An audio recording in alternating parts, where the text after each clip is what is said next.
ஓம் நமோ பகவதே வாசுதேவாய. ஓம் நமோ பகவதே வாசுதேவாய. ஓம் நமோ பகவதே வாசுதேவாய. நாராயணம் நமஸ்கிருத்யா நரம் சைவ நரோத்தமம் தேவீம் சரஸ்வதிம் வியாசம் ததோ ஜெயம் முதிரயேத்.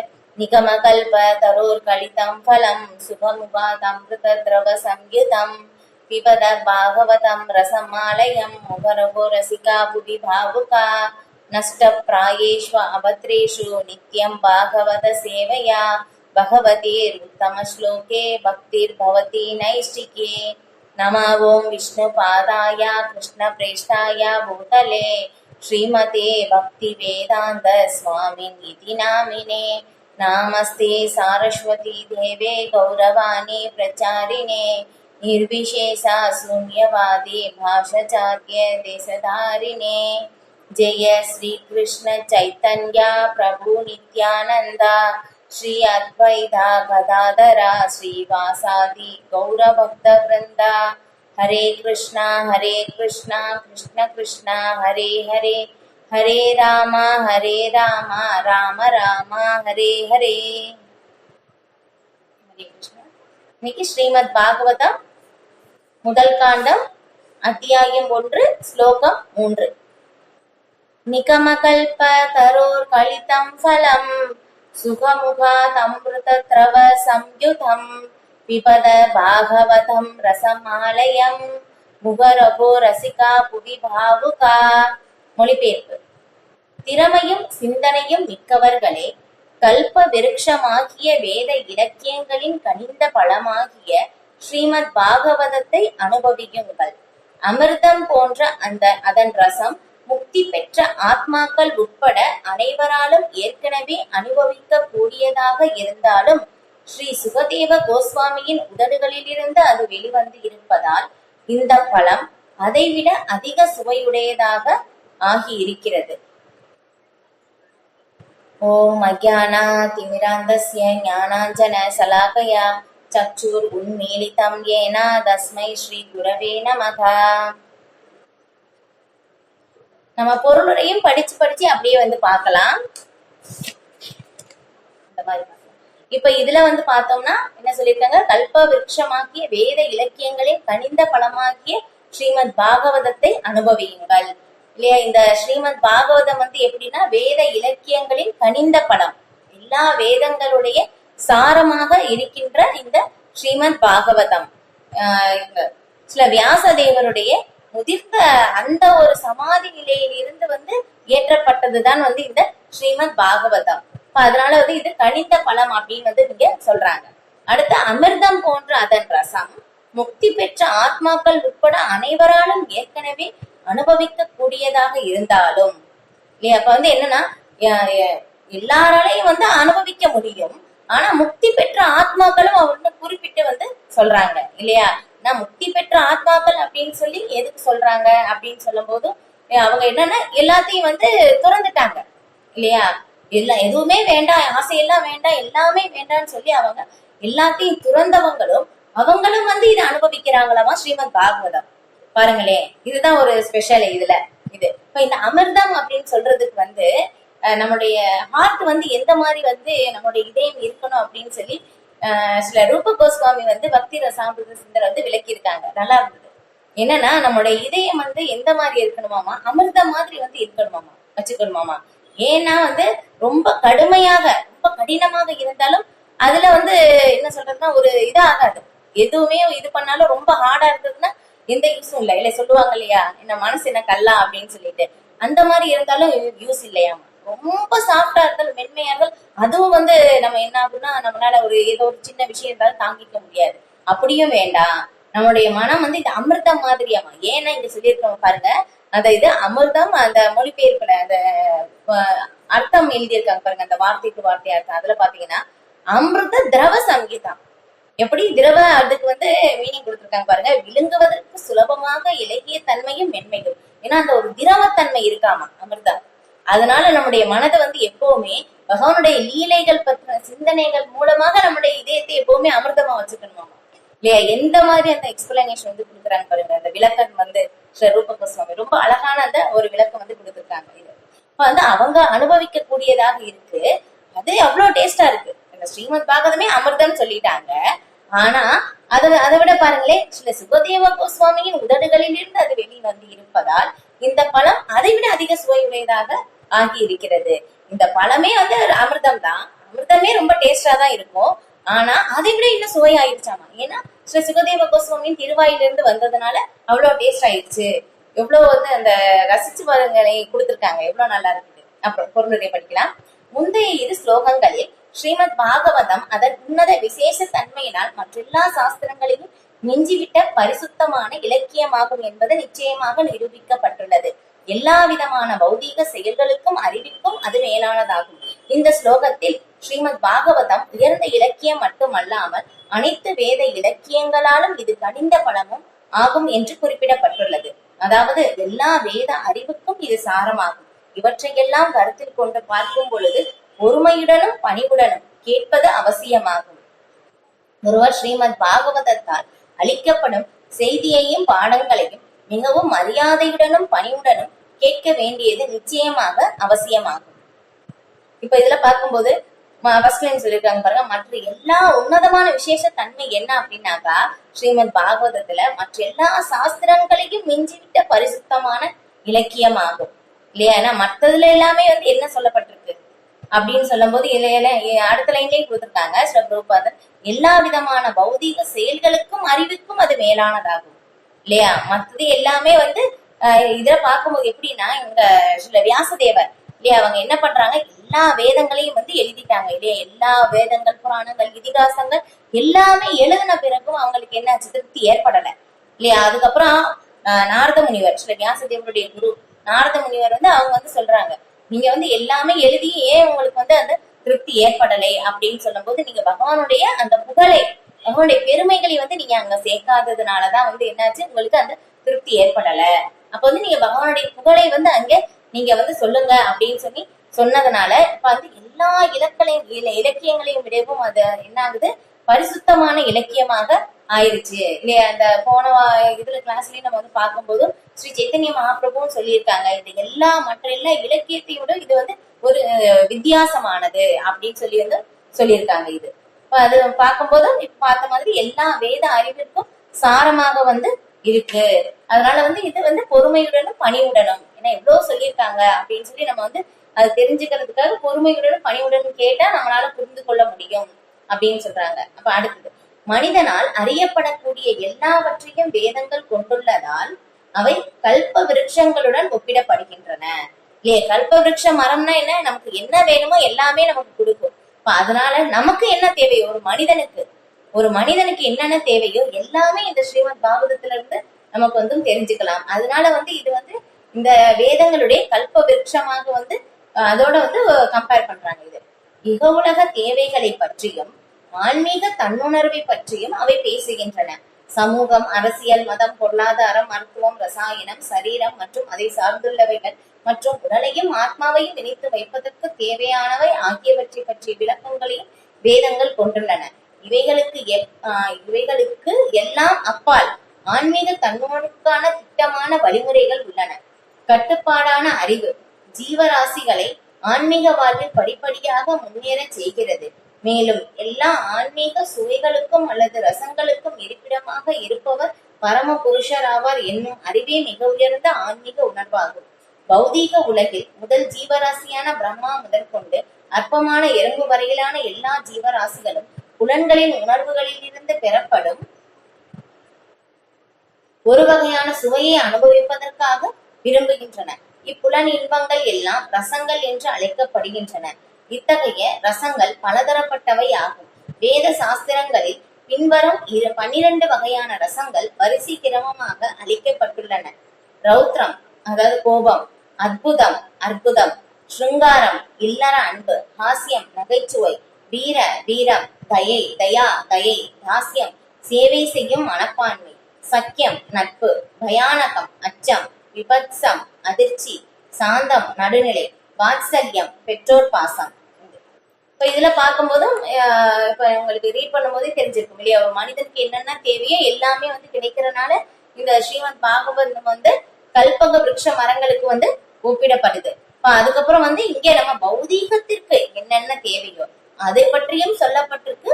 அதையும் தாண்டி ஆன்மீகமான விஷயங்கள் நம்ம வந்து தன்னுணர்வுக்காக எந்த மாதிரி வந்து நம்முடைய திட்டங்கள் தீட்டி திரும்பி நம்ம வந்து இப்படி பகவானிடம் போகலாம், அந்த வழிமுறைகள் எல்லாமே வந்து அதுவும் வந்து விளக்கப்பட்டிருக்கு அப்படின்னு சொல்றாங்க. இது அப்ப வந்து நம்ம வந்து எப்படி வந்து நம்மளுடைய வாழ்க்கையை வந்து முன்னேற செய்ய வேண்டும், அந்த கட்டுப்பாடான அந்த அறிவு பற்றின அதை பற்றியும் வந்து இதுல சொல்லப்பட்டிருக்கு. இப்ப இங்க எல்லாருமே என்ன பண்றாங்கன்னா, எல்லாருமே வந்து அந்த ஒரு ஆனந்தத்தை அதை வந்து அனுபவிக்கிறாங்க இல்லையா. எல்லாரும் எறும்பு முதல் பிரம்மால இருந்து எறும்பு வரைக்கும் எல்லாருமே வந்து ஒரு சில அந்த ரசங்களை வந்து அனுபவிக்கிறாங்க. எல்லா ரசங்களுக்கும் மூலம் யாருன்னா பகவான் தான். எல்லாத்துக்கும் இருப்பிடம் வந்து பகவான் தான். இப்ப எல்லாருமே வந்து அதை வந்து அனுபவிக்கிறாங்க.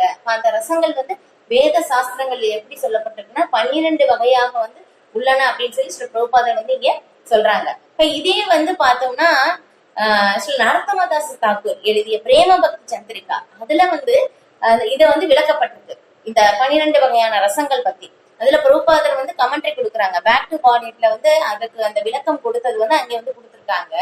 அதுல வந்து பிரபுபாதர் என்ன எழுதியிருக்காங்கன்னா, நம்ம வந்து இந்த 12 அந்த ரசங்கள் இங்க சொல்லி இருக்கிற மாதிரி இந்த 12 ரசங்கள்ல வந்து நம்ம வந்து ஏதோ ஒரு ரசத்துல நம்ம பகவானோட வந்து உறவு வைப்போமாம், உறவு வைக்கலாமாமா.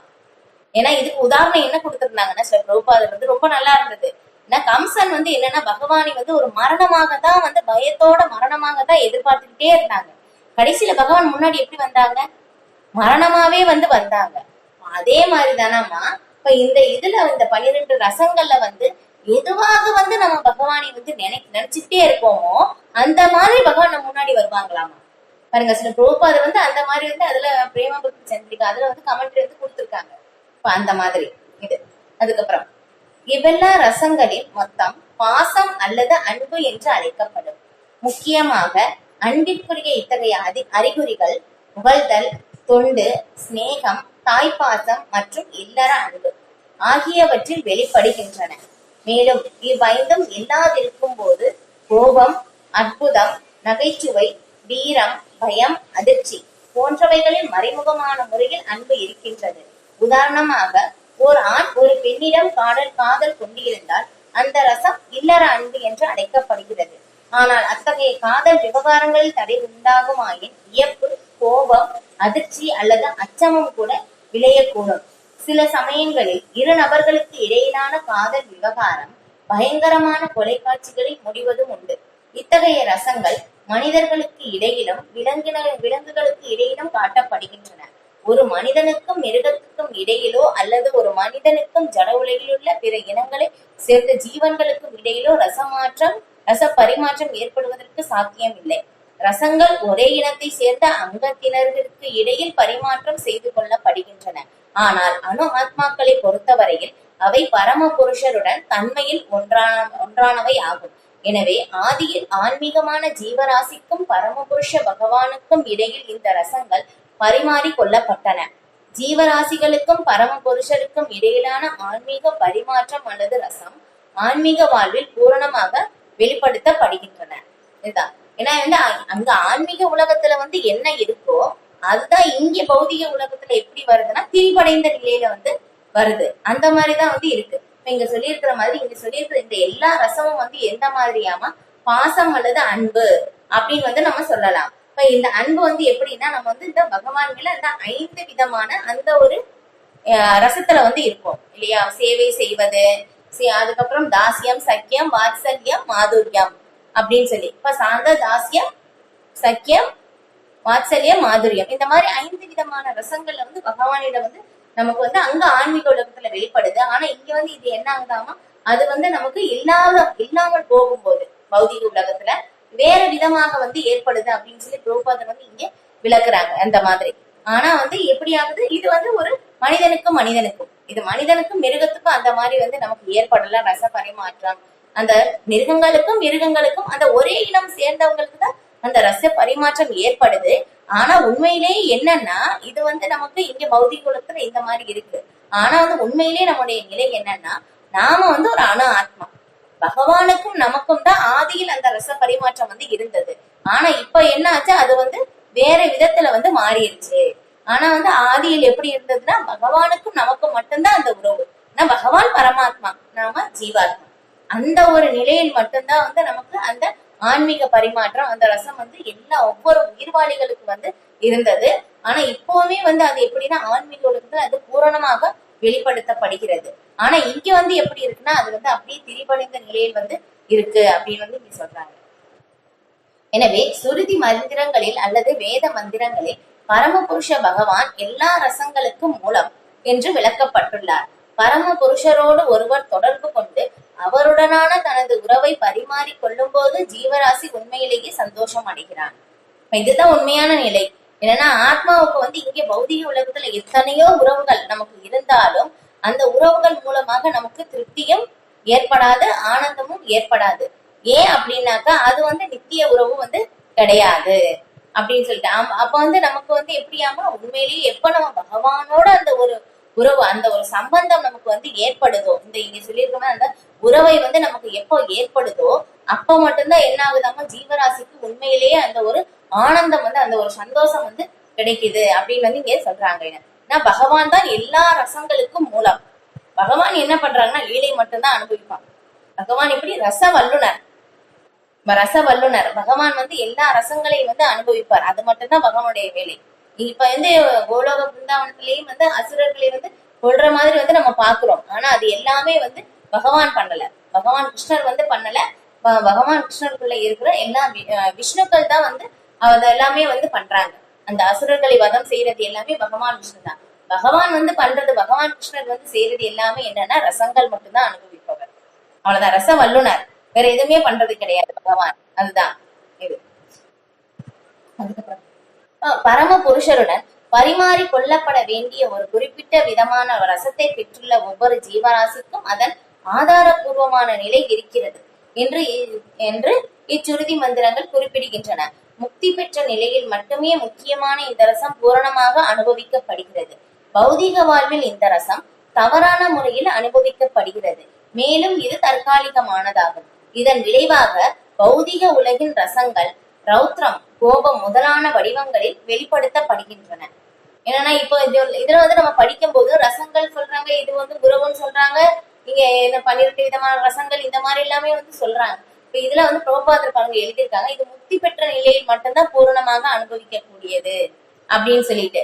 அப்ப வந்து நமக்கு புரிஞ்சுக்கிறத நாம வந்து இப்ப எப்படி புரிஞ்சுக்கலாம்னா, நம்ம இப்ப பாக்குறது பௌதிகம் தான் இல்லையா, ஆன்மீகம் வந்து நம்ம வந்து இதுல இருந்து கேட்கிறோம், அவ்வளவுதான். இப்ப இதை வச்சு நம்ம தெரிஞ்சுக்கலாம் இல்லையா. இப்ப என்ன எப்படின்னா, இப்ப வந்து உண்மை இருந்தாதான் அதற்குரிய நிழல் வந்து இருக்கும் இல்லையா.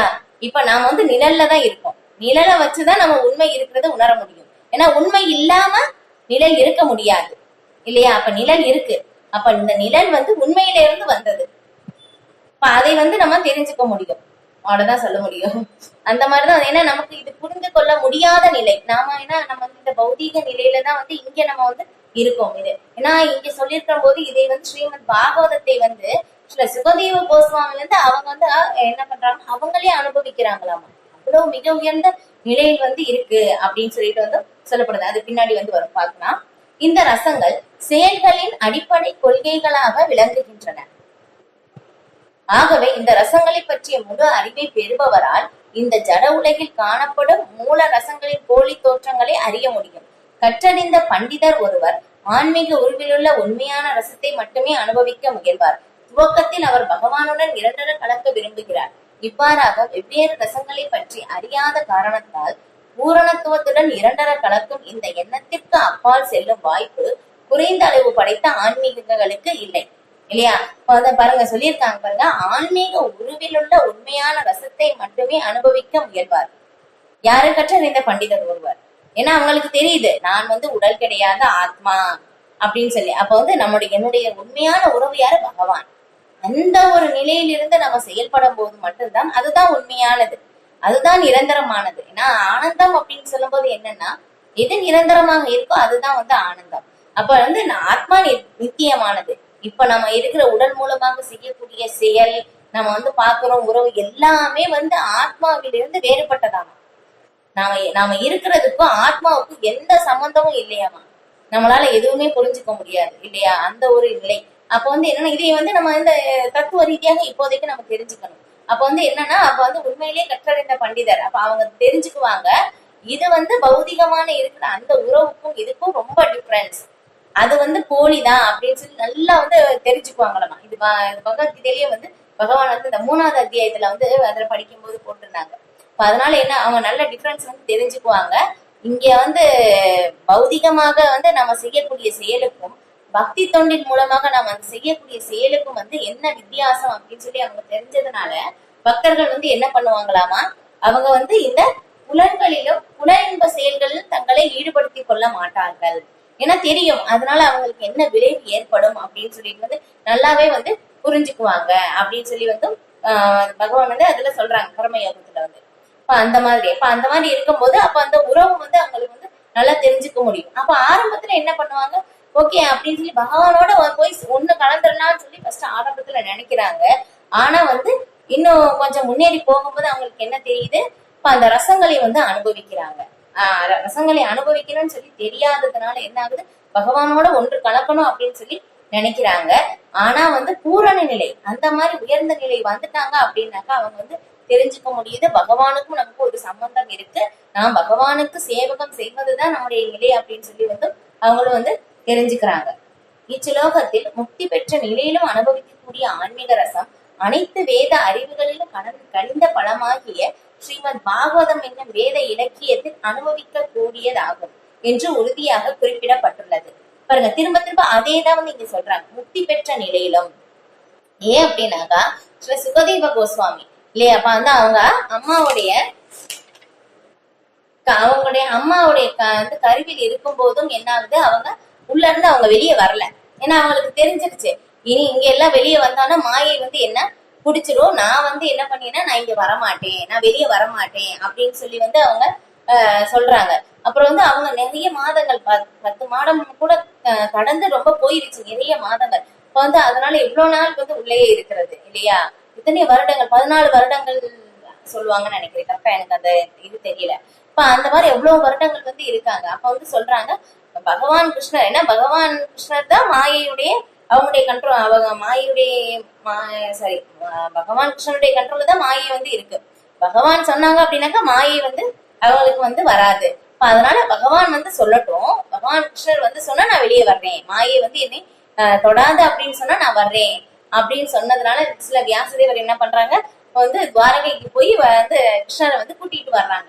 நீங்க வந்து சொல்லுங்க, அப்பதான் வந்து சுகதேவ கோஸ்வாமி வந்து வெளியே வருவாங்க அப்படின்னு சொன்னோன்னே பகவான் வந்து சொல்றாங்க, நீ வெளியே வா, உனக்கு வந்து இந்த மாயை வந்து பிடிக்காது அப்படின்னு சொன்னோன்னா அதுக்கப்புறம் தான் சுகதேவ கோஸ்வாமி வந்து வெளியே வர்றாங்க.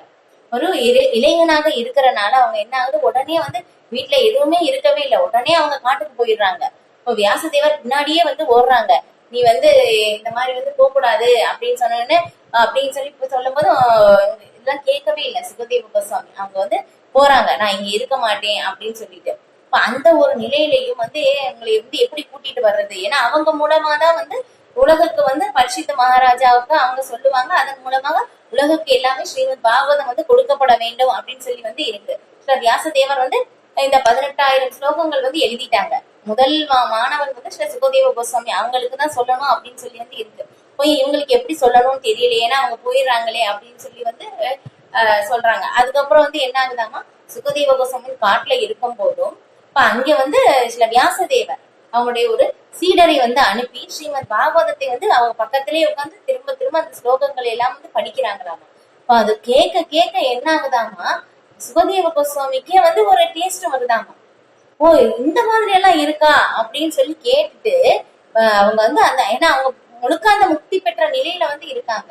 அவங்களே வந்து இது கேட்கறதுக்காக வந்து திரும்ப வர்றாங்களாமா, எனக்கு ஸ்ரீமத் பாகவதம் வந்து கேட்கணும் அப்படின்னு சொல்லிட்டு. பாருங்க அந்த ஒரு நிலையிலையும் வந்து கேட்க முடியும், அவங்களையும் வந்து அனுபவிக்க முடியும். ஏன்னா எதுவுமே எனக்கு வேண்டாம், ஆசை எல்லாமே துறந்துட்டு போனவங்க அவங்களே வந்து இந்த ஸ்ரீமத் பாகவதத்தை வந்து அனுபவிக்கிறாங்களாமா.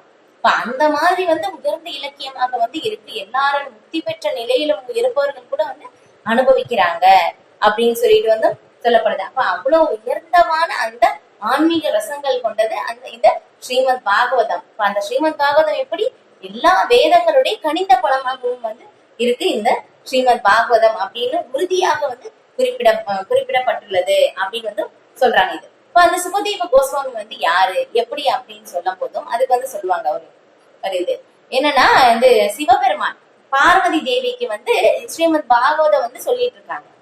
இப்ப அந்த மாதிரி சொல்லிக்கிட்டே இருக்கும்போது இல்லையா நாம எல்லாமே வந்து ஒரு இது மாதிரிதான் இல்லையா, ரொம்ப நேரம் எல்லாம் நமக்கு கேட்டோம் அப்படின்னாங்க நமக்கு தூக்கமும் வந்துடும். அந்த மாதிரிதான் என்ன ஆகுதாமா, ஏன்னா சொல்றவங்க ரொம்ப இன்ட்ரெஸ்டா இருப்பாங்க, கேட்கறவங்களுக்கு தான் தூக்கம் வரும். அந்த மாதிரி சிவபெருமான் வந்து ரொம்ப ரசிச்சு வந்து பாகவதத்தை வந்து சொல்லிக்கிட்டே இருக்காங்களாம். இந்த மாதிரி சொல்லிக்கிட்டே இருக்கும்போது பார்வதி தேவிக்கு என்ன ஆச்சு, ஒரு கட்டத்தில் தூக்கம் வந்துருச்சு, தூங்கிட்டாங்க. சிவபெருமான் வந்து கண்ணை மூடி ரொம்ப இன்ட்ரெஸ்டா வந்து அவங்க சொல்லிக்கிட்டே இருக்காங்க. அதுல உள்ள போய் அப்ப பார்க்கும்போது பார்த்தோம்னா மட்டும் ஒரு சவுண்டு கேக்குதாம். என்னடா அப்படின்னு சொல்லி பார்க்கும்போது வித்தியாசம் வேற மாதிரி இருக்கேன்னு சொல்லி கண்ணை திறந்து பார்த்தா பார்வதி தேவி தூங்கி இருக்காங்க. அப்ப யாரு கேக்குறாங்க அப்படின்னு சொல்லி பார்த்தோம்னா ஒரு மரத்துல வந்து ஒரு கிளி வந்து உட்கார்ந்து கேக்குதாம். இது கிளியெல்லாம் கேக்குதே அப்படின்னு சொல்லி என்ன பண்றாங்க, சிவபெருமான் வந்து அந்த கிளியை பிடிக்கிறதுக்காக ஓடுறாங்களாமா. அப்ப அந்த கிளி வேகமா பறந்து போகுது, சிவபெருமான் பின்னாடியே போறாங்க. அங்க என்ன ஆகுதமா, வியாசதேவர் வந்து அவங்களுடைய மனைவிக்கு வந்து சொல்லிட்டு இருக்காங்க ஸ்ரீமத் பாகவதம். அது என்னாச்சு, அவங்களுக்கு அதே மாதிரிதான் அவங்களுக்கு தூக்கம் வருது. அவங்க வந்து என்ன பண்றாங்கன்னா கொட்டாவி விடுறாங்க. கொட்டாவி விடுறதுக்காக வாயை வந்து திறக்குறாங்க. அப்ப என்னாச்சு, அந்த கிளி வந்து ஒளிஞ்சுக்கிறதுக்காக அவங்க வாய்க்குள்ள வழியா வந்து உள்ள போயிருது அந்த கிளி. இப்ப அவங்கதான் சுகதேவ கோஸ்வாமி வந்து பிறக்குறாங்க அப்படின்னு வந்து சொல்லுவாங்க. இப்ப இந்த மாதிரிதான் வந்து சுகதேவ கோஸ்வாமி வந்து வர்றாங்க. அவங்க முக்தி பெற்ற நிலையிலும் இந்த ஸ்ரீமத் பாகவதத்தை வந்து அவங்க அனுபவிக்கிறாங்க அப்படின்னு சொல்லி.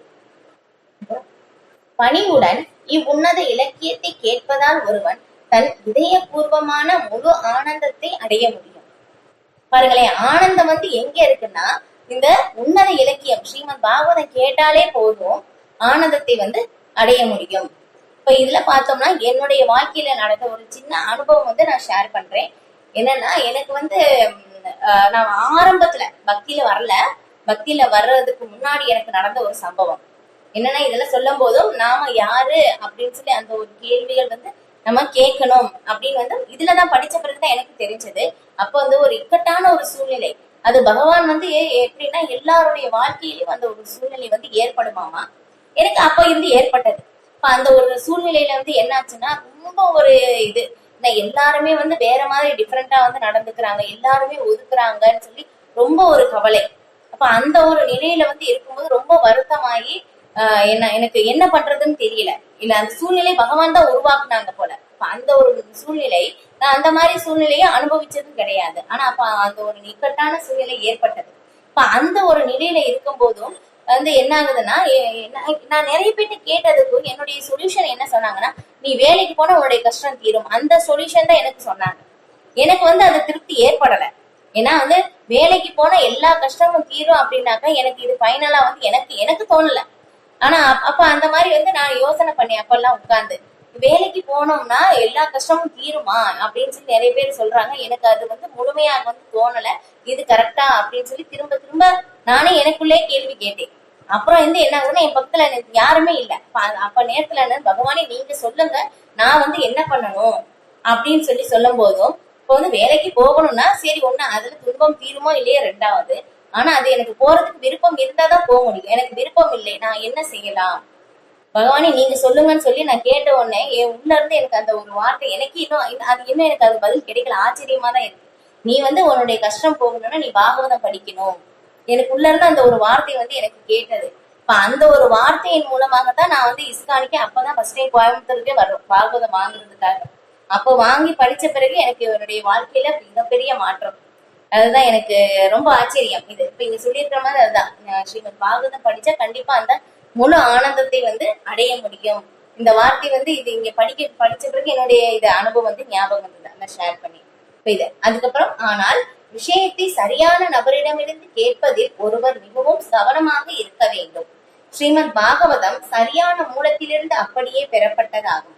அது நாரத முனிவரால் ஆன்மீக உலகிலிருந்து அப்படியே பெறப்பட்டதாகும். ஆன்மீக உலகிலிருந்து கொண்டு வரப்பட்டு அவரது சீடரான சில வியாசதேவருக்கு வழங்கப்பட்டது. சில வியாசதேவர் அச்செய்தியை தமது மகனான ஸ்ரீ சுகதேவ கோஸ்வாமிக்கு வழங்கினார். மேலும் சில சுகதேவ கோஸ்வாமி அச்செய்தியை 7 நாட்களில் இறக்கவிருந்த அரசனான பரிச்சித்த மகாராஜனுக்கு வழங்கினார். சில சுகதேவ கோஸ்வாமி பிறவியிலிருந்தே முக்தி பெற்ற ஆத்மாவாக இருந்தார். தனது தாயின் கருவில் இருக்கும் போதே அவர் முக்தி பெற்ற நிலையில் இருந்தார். மேலும் அவரது பிறப்புக்கு பின் எவ்விதமான ஆன்மீக பயிற்சியையும் அவர் மேற்கொள்ளவில்லை. பிறக்கும் போது எவருமே தகுதியுள்ளவராக இருப்பது இல்லை. அது பௌதிக விஷயத்தில் ஆனாலும் சரி, ஆன்மீக விஷயத்தில் ஆனாலும் சரி.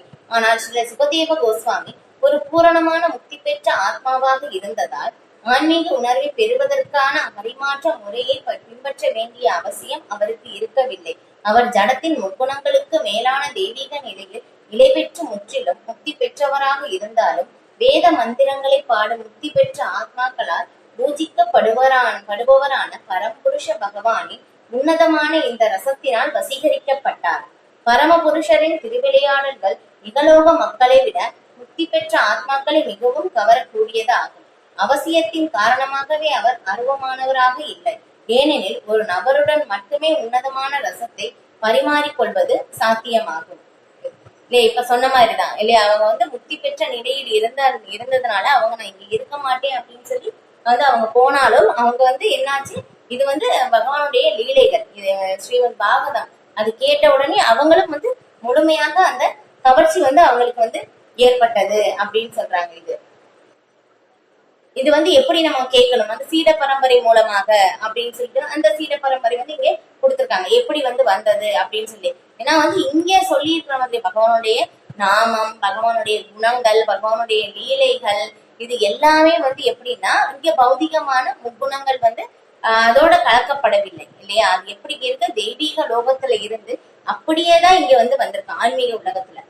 இப்ப பார்த்தோம்னாலே இப்ப துளசி மகாராணி இருக்காங்க அப்படின்னாக்கா, இப்ப அவங்களுக்குள்ள ஒரு அவங்களுக்காக நம்ம மண்ணுலதான் அந்த செடியை வைக்கிறோம் இல்லையா. இப்ப அவங்கள வைக்கும் போது அந்த மண்ணும் கூட கோலோகத்துல இருந்துதான் வந்ததாம் அந்த மாதிரி. அப்ப எல்லாமே அது ஆன்மீகமானதுதான் அப்படின்னு சொல்லப்படுகிறது. அப்ப எதுவுமே பௌதிகமானது கிடையாது. பகவானோட எது சம்பந்தம் இருக்கோ அது எல்லாமே முக்குணங்களுக்கு அப்பாற்பட்டது இல்லையா. பகவானோட ஒரு சம்பந்தம் இல்லையா. குருஷேத்திர போர்க்களத்திலையும் இதுல அந்த படைகளை கவனித்தல் அப்படின்னு சொல்லி முதல் அத்தியாயத்துல பகவத்கீதையில எத்தனையோ பேர் எல்லாமே சொல்லப்பட்டிருக்கு.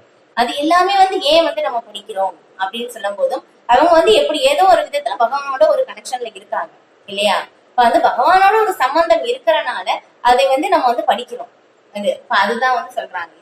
இப்போ பகவானோட எது சம்பந்தம் இருக்கோ அது எல்லாமே ஒரு ஆன்மீகமானதுதான் ஒழிய பௌதிகமானது கிடையாது அப்படின்னு சொல்றாங்க. ஸ்ரீமத் பாகவதத்தில் பகவானின் உன்னத லீலைகள் விவரிக்கப்பட்டுள்ளன. மேலும் இந்த விவரணைகள் ஸ்ரீ சிவதேவ கோஸ்வாமியால் முறையாக விளக்கப்பட்டுள்ளன. இதனால் முக்தியை விரும்புபவர்களும் பரம புருஷருடன் இரண்டர கலக்க விரும்புபவர்களும் உட்பட எல்லா பிரிவினர்களும் இந்த விஷயம் பொருந்துவதாகும். இல்லையா, பகவானுடைய லீலைகள் நம்ம எப்படி இருந்தாலும் ஸ்ரீமத் பாகவதம் படிக்கலாம். ஆனா ஸ்ரீமத் பாகவதம் எப்படின்னா அந்த உன்னத தூய்மை நிலை எல்லாமே களங்கமற்ற புராணமாக இருக்கு.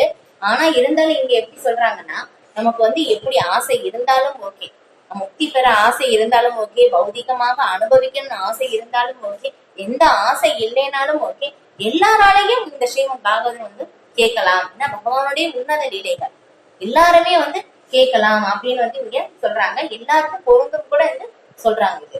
அதுக்கப்புறம் சமஸ்கிருத பாஷையில் கிளியும் சுக என்றே அறியப்படுகிறது. பழுத்த பழம் ஒன்று இத்தகைய பறவைகளின் சிவந்த அழகால் கடிக்கப்படும் போது அதன் தித்திப்பான சுவை அதிகரிக்கின்றது. முதிர்ச்சியும் கனிவும் கொண்டதான வேதம் என்னும் படம் ஸ்ரீ சுகதேவ கோஸ்வாமியின் உதடுகளிலிருந்து பேசப்பட்டதாகும். அவர் கிளியுடன் ஒப்பிடப்படுகிறார்.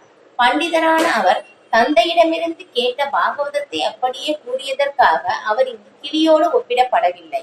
எல்லா பிரிவினருக்கும் ஏற்புடைய வகையில் பாகவதத்தை பேசும் திறமையை பெற்றிருந்ததாலேயே அவர் கிளியுடன் ஒப்பிடப்படுகிறார் இல்லையா. இது நம்ம சொல்லுவோம் ஒரு இதுல ஏன்னா கிளி நம்ம என்ன சொல்லுவோம் அதை அப்படியே சொல்லுவோம். அந்த மாதிரி சுகதேவ கோஸ்வாமி கிடையாது அப்படின்னு சொல்லி இங்க சொல்றாங்க. இது ஏன்னா அவருக்கு பேச்சுடைய திறமையை வச்சுதான் கிளி அப்படின்னு கிளியோட ஒப்பிடுறாங்க அப்படின்னு சொல்லி இங்க சொல்றாங்க. ஏன்னா ஸ்ரீமத் பாகவதம் சில வியாசதேவர் என்ன பண்றாங்கன்னா 18,000 ஸ்லோகங்கள் சொன்னாங்க. அது அப்படியே ஒரு தடவை கேட்டு அப்படியே பரிஷித் மகாராஜ் கிட்ட ஒப்பிக்கிறாங்க. பாருங்களேன் இப்ப எந்த அளவுக்கு இருந்திருக்காங்க. அந்த அளவுக்கு அவங்க அந்த ஈர்ப்பு தன்மை இல்லையா அது அவங்க இது பண்ணிருக்காங்க, புரிஞ்சிருக்காங்க. அதுதான் இப்ப என்னன்னா இப்ப மாம்பழம் இருக்குன்னா அந்த ஒரு எக்ஸாம்பிள் சொல்லுவாங்க இல்லையா, மாம்பழம் இருக்குன்னா அது டேஸ்டா இருக்கும், மாம்பழமே டேஸ்ட் தான், அது இன்னும் வந்து கிளி வந்து கொத்திடுச்சுன்னா இன்னும் டேஸ்ட். அதே மாதிரிதான் ஸ்ரீமத் பாகவதமே வந்து அமிர்தம் மாதிரி தான். ஆனா வந்து இது சுகதேவ கோஸ்வாமியோடைய திருவாயில இருந்து வந்ததுனால இன்னும் டேஸ்ட் ஆயிடுச்சு அப்படின்னு வந்து நீங்க சொல்றாங்க. அதுக்கப்புறம் இந்த விஷயம் சில சுகதேவ கோஸ்வாமியின் உதடுகளின் மூலமாக தகுந்த முறையில் பேசப்பட்டதாகும். இதனால் பௌதீக உலகத்தின் பொய்யான சுவைகளிலிருந்து முற்றிலும் வேறுபட்டுள்ள உன்னத சுவைகளை அடக்கத்துடன் கேட்கும் நேர்மையுள்ள ஒருவரால் உடனே அனுபவிக்க முடியும். இந்த பழுத்த பழம் மிக உயர்ந்த உலகமான கிருஷ்ணலோகத்தில் இருந்து திடீரென்று கீழே எறியப்பட்டதல்ல, மாறாக எவ்வித மாற்றமும் இடைஞ்சலும் இல்லாமல் சீட பரம்பரையின் சங்கிலி தொடர் மூலமாக கவனமாக கீழே வந்துள்ளதாகும். உன்னதமான சீட பரம்பரையில் இடம்பெறாத மூடர்கள் ஆன்மீக உணர்வில் முன்னேற்றத்திற்கு ஏற்ப படிப்படியாக மிகவும் கவனத்துடன் இப்படத்தை வழங்கும் சுகதேவ் கோஸ்வாமியின் அடிச்சுவட்டை பின்பற்றாமல் ராச நடனம் என்னும் மிக உயர்ந்ததான தெய்வீக ரசத்தை புரிந்து கொள்ள முயல்வதன் மூலம் மிகப்பெரிய குற்றங்களை செய்து விடுகின்றனர். விஷயத்தை மிக்க கவனத்துடன் கையாள்பவரான சுகதேவ கோஸ்வாமியை போன்றவர்களை கருத்தில் கொள்வதன் மூலம் ஸ்ரீமத் பாகவதத்தின் நிலையை அறிவதற்கு ஒருவர் போதிய புத்தி உள்ளவர்களாக இருக்க வேண்டும். எதிர்காலத்திலும் கூட ஸ்ரீமத் பாகவதத்தை ஸ்ரீல சுகதேவ கோஸ்வாமியின் ஒரு உண்மையான பிரதிநிதியிடமிருந்து அறிய வேண்டும் என்பதை சீர பரம்பரை என்னும் இம்முறை சுட்டி காட்டுகிறது. சட்டத்திற்கு விரோதமான பாகவதம் கூறுவதை உத்தியோகமாக கொண்ட ஒருவன் நிச்சயமாக சுகதேவ கோஸ்வாமியின் பிரதிநிதி அல்ல. அத்தகைய மனிதன் தனது வயிற்று பிழைப்புக்காக மட்டுமே இந்த வியாபாரத்தை செய்கிறான். ஆகவே இத்தகைய வியாபார நோக்கம் உள்ளவர்களின் சொற்பொழிவுகளை கேட்பதை ஒருவன் தவிர்க்க வேண்டும். இத்தகையவர்கள் மிகவும் முக்கியமான இவ்விஷயத்தை படிப்படியாக அறியும் இம்முறையை பின்பற்றாமல் உடனே இந்நூலின் மிக ரகசியமான பகுதிக்கு சென்று விடுகின்றனர். இவர்கள் புத்தி அற்றவர்களால் தப்பான முறையில் புரிந்து கொள்ளப்படும் ராசநடனத்தை பற்றிய விஷயத்தில் மூழ்கி விடுகின்றனர். அவர்களில் சிலர் இதை ஒழுக்கம் கெட்ட நூல் என்று நினைக்கின்றனர். மற்றும் சிலர் தங்களின் சொந்த முட்டாள்தனமான விளக்கங்களால் அதை மூடி மறைத்து விட பார்க்கின்றனர். சில சுகதேவ கோஸ்வாமியின் அடிச்சுவடுகளை பின்பற்ற வேண்டும் என்ற எவ்விதமான விருப்பமும் அவர்களுக்கு இல்லை. இல்லை, ஆல்ரெடி இப்ப முன்னாடி சொன்னதுதான். இப்ப வந்து அவங்க எப்படின்னா அந்த சீட தொடரை வந்து அதை வந்து நம்ம கண்டிப்பா வந்து ஃபாலோ பண்ணணும் அப்படின்னு சொல்றாங்க. நாமளா வந்து நம்ம இஷ்டத்துக்கு வந்து எப்படி வேணாலும் வந்து படிக்கலாமா அப்படின்னு கேட்டோம்னா கிடையாது இல்லையா. அவங்க வந்து இந்த 7 நாள் பாகவதம் அப்படின்னு சொல்லி வந்து என்ன பண்ணுவாங்க, அதுக்கு தகுந்த மாதிரி அவங்க வந்து பணம் எல்லாமே வந்து வசூல் பண்ணுவாங்க. அந்த மாதிரி எல்லாமே வந்து நம்ம அவங்க கிட்டே இருந்து வந்து கேட்க கூடாது அப்படின்னு சொல்றாங்க. சொல்லிருக்கும் போது அது சட்டத்திற்கு விரோதமான செயல். வந்து சில சுகதேவ கோஸ்வாமி எந்த மாதிரி சொன்னாங்க அந்த மாதிரிதான் வந்து நம்ம எடுத்துக்கணுமே ஒழிய நாமளா வந்து வேற மாதிரி சொல்ல அவங்க கிட்ட வந்து நம்ம வந்து கண்டிப்பா வந்து எடுத்துக்க கூடாது அப்படின்னு சொல்றாங்க. இப்ப அதுக்கப்புறம் இந்த வந்து பகவானுடைய லோகத்துல இருந்து வந்தது, ஆனா அது அப்படியே வந்து தூக்கி எரியப்படல இல்லையா. ரொம்ப அழகா வந்து ஒவ்வொரு பழமும் வந்து வரிசையை கைமாறிதான் சீல தொடர் மூலமாக அது வந்து இன்னுமே வந்திருக்கு. அதனால வந்து அது என்னாச்சு, அது எதுவுமே வந்து ஆகல, எந்த ஒரு அடியும் படல, தூக்கி எறிஞ்சதா ஏதோ ஒரு டேமேஜ் ஆகும். அந்த மாதிரி இல்லாம ரொம்ப சேஃப்டியா தான் வந்து வந்திருக்கு. அதன்படிதான் அவங்க எந்த மாதிரி வந்து சொல்லியிருக்காங்களோ அதன்படி நம்ம வந்து கரெக்டா ஃபாலோ பண்ணிட்டு அதுக்கப்புறம் நம்ம 10வது காண்டம் வரிசையா ஒவ்வொரு காண்டமா படிச்சுட்டே வரும்போதும் அந்த 9 காண்டம் படிக்கும் போது அந்த 10வது காண்டம் படிக்கிறதுக்கான நமக்கு அந்த ஒரு பக்குவ நிலை வந்து நமக்கு வந்து வந்துடும். அந்த ஒரு நிலையை தான் நம்ம வந்து ஃபாலோ பண்ணணுமே ஒழிய டைரக்டா வந்து ராச நடனம் அதை வந்து 10வது காண்டத்துக்கு வந்து நம்ம போகக்கூடாது. ஏன்னா அந்த தூய்மை அடையாத நிலையில் வந்து நம்ம தவறாகத்தான் புரிந்து கொள்வோம். ஆனா அது ஃபர்ஸ்ட் நிலை என்னன்னா இதுல வந்து நான் வந்து ஆத்மா, அந்த ஒரு நிலையிலிருந்து தான் பார்க்கணும். அது பகவானுடைய சக்திகள் நடத்துற சக்தியாக வந்து நம்ம வந்து இருக்கோம். இப்ப கோபியர்கள் எல்லாமே வந்து அவங்க வந்து எப்படின்னா பகவானுடைய வந்து அந்தரங்க சக்தியின் விரிவாக்கங்கள் அந்த மாதிரிதான் வந்து வந்திருக்காங்களே ஒழிய இப்ப அந்த ஒரு நிலை நம்ம புரிந்து கொள்றதுக்காக அந்த ஒரு தூய்மை வந்து அவசியம். பகவான் இப்படி இல்லையா, அர்ஜுனன் வந்து பகவானை வந்து பகவத்கீதையில வந்து சொல்லுவாங்க இல்லையா, பவித்ரம் பரமம் பவான் அப்படின்னு சொல்லி இல்லையா, எல்லா தூய்மையானவர்களிலும் தூய்மையானவர் பவித்திரமானவர் அப்படின்னு சொல்லி இருந்தும் சொல்றாங்க. இப்ப அந்த ஒரு தூய்மையான பகவானை நம்ம அந்த ஒரு தூய்மையான ஒரு நிலையிலிருந்து அணுகும் போது மட்டும்தான் அந்த பகவானை வந்து நம்ம புரிந்து கொள்ள முடியும். இப்ப களங்கமுள்ள நிலையில் இருக்கும் போது என்ன வந்து நம்மளால புரிந்து கொள்வது ரொம்ப ரொம்ப கடினம். இப்ப வந்து இங்க வந்து சுகதேவ கோஸ்வாமி வந்து எப்படி வந்து வர்ணனை கொடுத்துருக்காங்களோ அதன்படி நாம வந்து பின்பற்றி போனோம் அப்படின்னாக்க நம்மளால வந்து சரியான விதத்தில் வந்து புரிந்து கொள்ள முடியும் அப்படின்னு வந்து சொல்றாங்க. அதுக்கப்புறம் எனவே ரசத்தை அறிய விரும்பும் உண்மையான மாணவர் சுகதேவ கோஸ்வாமியின் சீட பரம்பரையில் வருபவரிடமிருந்து ஸ்ரீமத் பாகவதத்தை முறையாக கேட்டறிய வேண்டும். அத்தகையவர் ஸ்ரீமத் பாகவதத்தை அதன் முதல் துவக்கத்தில் இருந்து விளக்குகிறார். ஆன்மீக ஞானத்தில் மிக குறைந்த அறிவை பெற்றுள்ள கருவிகளை மகிழ்விப்பதற்காக மனம் போனவாறு அவர் விளக்குவது இல்லை. ஸ்ரீமத் பாகவதம் மிகவும் கவனத்துடன் அளிக்கப்பட்டுள்ளது. எனவே ஸ்ரீ சுகதேவ கோஸ்வாமி அல்லது அவருடைய உண்மையான பிரதிநிதியின் வாய் வழியாக அமிர்தம் போன்ற ரசத்தை பருகுவதன் மூலம் உண்மையும் மன உறுதியும் உள்ள ஒருவர் வேத அறிவின் கனிந்த பலத்தை உடனே அனுபவிக்க முடியும். பாருங்களேன், எப்படி நம்ம அனுபவிக்கலாம் அப்படின்னு சொல்றாங்கன்னா இல்லையா, உண்மையும் மன உறுதியும் உள்ள ஒருவர். ரொம்ப ரொம்ப முக்கியம் இது இல்லையா. அந்த நம்பிக்கை நமக்கு ரொம்ப ரொம்ப வேணும், அந்த திட நம்பிக்கை. அதுவும் உண்மையும் அந்த மாதிரி இருக்கிறவங்களுக்கு என்ன ஆகுது, அது வேத அறிவின் கனிந்த பலம், அதாவது ஸ்ரீமத் பாகவதத்தை உடனே அனுபவிக்க முடியும் அப்படின்னு இங்க சொல்றாங்க. அந்த மாதிரி அந்த உன்னத இலக்கியம் அது எப்படி நம்ம அணுக வேண்டும். கண்டிப்பா சுகதேவ கோஸ்வாமி எப்படி சொன்னாங்க, அந்த சீடத்தொடரை அவங்க சொன்ன மாதிரி நம்ம அணுகும் போது மட்டும்தான் இங்க சொல்லியிருக்கிற மாதிரி அந்த வேதங்களின் அறிவாக்கிய கனிந்த பழமாகிய ஸ்ரீமத் பாகவதத்தை நம்மளால் அனுபவிக்க முடியும் அப்படின்னு சொல்றாங்க. இப்ப எப்படி சொல்றாங்கன்னா ரசம் அப்படின்னு சொல்லிட்டாங்க இல்லையா. நிகம கல்ப தரோர் கலிதம் பலம் சுகமுக அமிர்த திரவ சங்கீதம் விபத பாகவதம் ரசம் ஆலயம் முகரவோ ரசிகா புவி பாவுகா. ரசம் சாறு சுவைத்து அனுபவிக்கக்கூடிய இந்த நூலாமா இல்லையா. அப்ப இதுல சொல்லி அடுத்தது பின்னாடி வரும் இல்லையா. சுண்மதாம் ஸ்வகதா கிருஷ்ண புண்ணிய ஸ்ரவண கீர்த்தனக. இப்ப அது என்ன ஆகுதாமா, நம்ம காதல ஊத்துறோமாமா ஜூஸ் மாதிரி. இப்ப அந்த மாதிரி ஸ்ரீமத் பாகவதம் அவ்வளவு நல்லா இருக்கு அப்படின்னு சொல்றாங்க இது இல்லையா. அப்ப நம்ம இதன் மூலமாக தான் நம்ம புரிந்து கொள்ள முடியும் எந்த மாதிரி அப்படின்னு சொல்லிட்டு ஓகே, இதோட நம்ம முடிச்சுக்கலாம். ஹரே கிருஷ்ணா.